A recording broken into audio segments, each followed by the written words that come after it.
Shut up and sit down.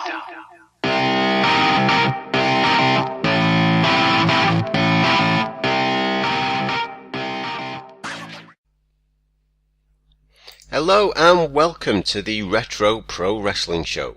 My name is Chris and I'll be your guide through the weird and wonderful world of the WWF as it was way back in 1992. For those of you who don't know me, which I suspect is most of you, I'll quickly run through a brief bio before we get on to today's fun and games. As I said, my name is Chris. I'm a freelance writer and I grew up in a small little town in the north of England, which also gave the world Davy Boy Smith, the British Bulldog. One day, many years ago, I was flicking through the TV channels and accidentally caught sight of Shawn Michaels hurling Marty Jannetty through the barbershop window. I've been a lifelong wrestling fan pretty much ever since then, and about 2 or 3 years ago now, I set myself a mission.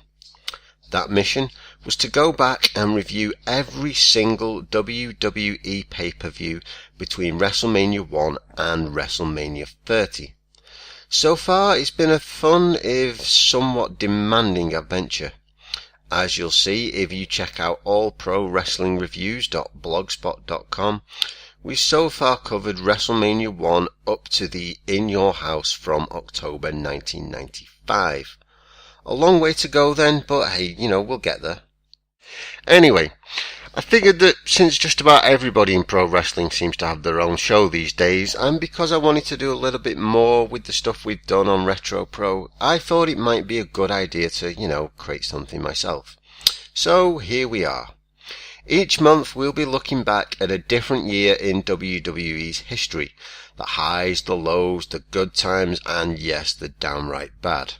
Why start with 1992? Why not go all the way back to 1985 and work our way from that first WrestleMania? Well, there's a couple of reasons really. Throughout these shows, as I do on the blog, I'll basically be jumping from pay-per-view to pay-per-view, taking the year as it comes. Of course, it's much easier to do that if there's more than one pay-per-view a year. Then there's the fact that 92 was pretty much the year that my lifelong obsession with wrestling began. But there's another reason really, and that's because, for all intents and purposes, 1992 was a pretty significant year in the evolution of Vince McMahon's sports entertainment empire. In many ways, this was the first step in the changing of the guard from the heady days of Hulkamania to what would eventually become the somewhat ill-fated new generation. The Big Four began with a Royal Rumble win for Nature Boy Ric Flair and ended with a fondly remembered WWF Championship match between the Hitman Bret Hart and the Heartbreak Kid Shawn Michaels. But more of that later. In between, we got what was essentially Hogan's last advertised appearance as a WrestleMania headliner. Sure, WrestleMania 9 would happen for a year later, but by the by, this was it for the man who'd essentially been synonymous with Mania for the last 7 years. Even Hogan's appearance at the first big event of the year, the Royal Rumble, was a somewhat limited affair. And to be honest, it was only really designed to set up the aforementioned WrestleMania clash with Big Sid. Elsewhere, the old guard was still pretty much ruling the proverbial roost, even if Hogan himself wasn't. The actual 30-man Battle Royal is regarded as one of, if not the greatest Royal Rumble matches of all time. Though it was certainly very, very good, you perhaps have to wonder if that's not because the whole thing looked like pure 5-star gold when compared to the utter crap that went before it on the undercard. Taking place at the Knickerbocker Arena in Albany, New York on January 19th, 1992, things started pretty well at the Royal Rumble with an enjoyable tag team match between the New Foundation combination of Owen Hart and Jim the Anvil Neidhart and Mr. Fuji's Orient Express of Kato and Tanaka. This match was actually a lot of fun, but as I said in my review at the time, when Jim Neidhart makes up a quarter of the best non-Rumble match on the card, you know you're pretty much in trouble. Still, we had exciting new faces on pay-per-view, a theme that should have continued throughout the show, but sadly didn't. Even what should have been an entertaining contest between WrestleMania 1 headliner Rowdy Roddy Piper and future Quebecer the Mountie fell sort of flat. Sure, this was all part of an elaborate plan to give Bret Hart an eventual leg up by besting Piper in their WrestleMania Classic, but the Rowdy one going over and getting his first taste of WWF gold in the process hardly backs up my claim that things were beginning to change in 1992, nor was there much to rave about in our next two tag team matches. I've clearly, and apparently for very good reason, blocked the whole issue of the Beverly Brothers versus the Bushwhackers way out of my mind. So, instead of going back and watching it again, I'm just going to read you what I wrote whilst reviewing the show. You ready? Imagine the worst professional wrestling match you've ever seen in your whole life. Multiply it by infinity and add some annoying git eating his own tie at ringside, and you're probably halfway there to matching the utter awfulness of this truly terrible affair. Indeed, about the only good thing about this match was the commentary from Monsoon and Heenan. In what was by far the worst tag team match that ever happened, the Bushwhackers spent the first 6 months trying desperately to work the crowd. The effort seemed to have the opposite effect, however, and only served to put the New York audience to sleep. For the next 12 years, the Beverleys beat upon the Bushwhackers until they finally defeated them to end the pain. Or not, since afterwards we had another 16 millennia to wait whilst Jameson kicked the genius in the shin, to the delight of absolutely nobody. In many ways, I feel like something terrible happened to my life from which I will never recover after watching that horrible, horrible match. Wow. Compared to that, it's probably no wonder that the Rumble match itself looked like a bona fide classic. The Legion of Doom versus Natural Disasters wasn't much better, and continued to showcase veteran performers in place of any genuine fresh blood. Still, there was a glimmer of hope for the future with the main event, in which both Shawn Michaels and Davey Boy Smith put in impressive performances. Both would feature prominently throughout the year, and it was good to see them getting their moment to shine here, before Flair wrapped up his impressive bell-to-bell performance with an equally as awarding WWF Championship win. Yet, we're still talking about a man who had been on top of whatever promotion he happened to be in for a good number of years. Coupled with wins for Piper and the Legion of Doom, this was still pretty much old school rules. Thankfully, fans wouldn't have too much longer to wait for the proverbial passing of the torch. On to WrestleMania 8 then.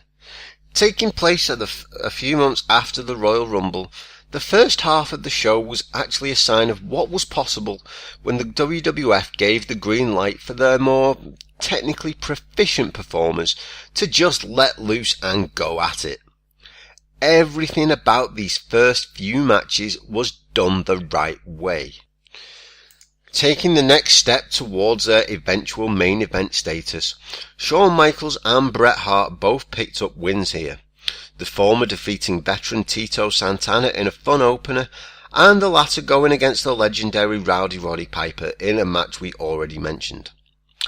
In between, another man on his way to becoming a permanent fixture at the top of the card also went over a well-established performer.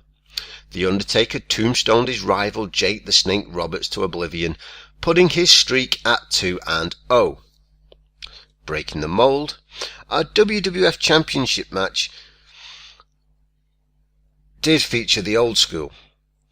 Flair dropped the title he won just a few months before to Randy Savage in one hell of an awesome match. Sure, neither man would have qualified for the new generation, but both could still put on a classic, and if this had only headlined the card, there might have been a valid argument for keeping the old guard around a lot longer. After that, though, the quality of WrestleMania 8 began to suck, and I mean really desperately suck. Though apart from a Money Incorporated versus Nasty Boys tag team match for the titles, we did at least continue with the theme of up-and-coming talent getting their big Mania wins. Tatanka went over Rick Martel in a match which might have actually been decent if the crowd weren't still recovering from Savage vs. Flair. Elsewhere, Owen Hart made his first WrestleMania appearance without the Blue Blazer mask in a blink and you'll miss it win over Skinner. Yet just when it looked like we were finally moving in the right direction, along came Hogan and Sid with, let's be honest, a piss-poor main event, complete, of course, with the now famous Papa Shango botched running. The Ultimate Warrior showed up too in the finish, and it looked for a time like, rather than bringing about some much-needed change, things were only going to continue on with the same old. Thankfully, that wasn't going to be the case. By the end of the year, Flair, Warrior, Sid and Piper would all be gone. Hogan would disappear for the better part of a year, and Savage, one of the few veterans who could actually still knock out something pretty damn special, was relegated back to the commentary desk. Change was coming, folks, and if you needed any proof, you only had to look at the main event of our next pay-per-view. That, of course, was SummerSlam 1992, taking place on August 29th from Wembley Stadium in London, England. With Hogan now out of the picture, this was the first WWF pay-per-view ever, at least to my somewhat limited knowledge, not to have Hulkamania running wild all over the place. With the need for change never more obvious than it was this year, Vince and his chums took a big gamble with SummerSlam 92, and not just because of the Hogan thing. The first pay-per-view outside North America, the change was also featured in the fact that there was no less than 3 face versus face or heel versus heel matches, all of which proved to be the best damn things on the show, and which, not too dissimilar to WrestleMania, featured Bret Hart, Shawn Michaels and Randy Savage as the highlight makers. In what was perhaps the last match to feature exclusively what I'm going to call the old guard here, Savage dragged Warrior to a dramatic and emotional world title match, whilst Michaels and Rick Martel went to war over their affection for Sensational Sherry in a very fun match indeed. And Hart? Well, you all know about Bret Hart's Intercontinental Championship loss to the British Bulldog in that show's main event. Elsewhere, we were stuck with the likes of Virgil against Nails, former Demolition teammates Crush and Repo Man, and a match between Tatanka and Berserker, none of which were anything to write home about. Looking at the difference between those matches and those featuring Bret Hart, Shawn Michaels, it's no wonder that Vince looked to these two men to carry the company forward. What you do have to wonder, though, is why he never took up Randy Savage's offer to put both men over. Having delivered 2 of the best matches on the card in the last 2 pay-per-views, there's no doubt that Macho Man could still go, and you have to believe that doing so, putting him in a match with Bret and Shawn, would have done wonders to legitimise both men as key players. As it was, they would have to do that without Savage's help, and work together to prove that they could hang in the main event scene at our final main event of the year. Survivor Series 92 took place at the Richfield Coliseum in Richfield, Ohio on November 25th, 1992. By this time, we had only Savage and Flair remaining from the Veterans Club. Warrior had absconded a few weeks earlier, and in his place we started to get a lot of new faces on pay-per-view. Indeed, whilst there wasn't much to get excited about in terms of in-ring quality, Survivor Series 92 is important in another respect. It marks the first pay-per-view appearance of at least 2 names who would be fairly synonymous with the WWF in the mid-90s, Yokozuna and Razor Ramon. Hell, even Doink made his first pay-per-view appearance at this very show. And of course, leading the charge we had Intercontinental Champion Shawn Michaels and new WWF Champion Bret the Hitman Hart in a very, very good main event. Having started the year as standouts, the two men were finally getting what they deserved with a main event title match.